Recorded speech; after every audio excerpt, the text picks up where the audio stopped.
جسمك جهازك الحقيقي. يعني ايه جسمك جهازك الحقيقي؟ يعني اهم استثمار هو في جسمك.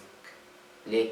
لان انت مثلا لو جهاز باظ مثلا او حاجه باظت عادي بتصلحها، تليفون شاشته اتكسرت عادي بتصلحها، انما لو في حاجه في جسمك باظت بتاخد وقت عبل ما تتصلح.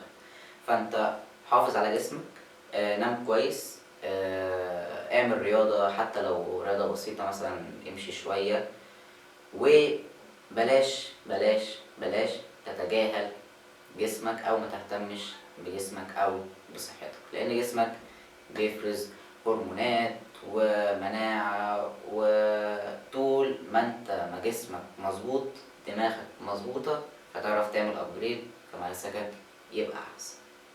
سلام.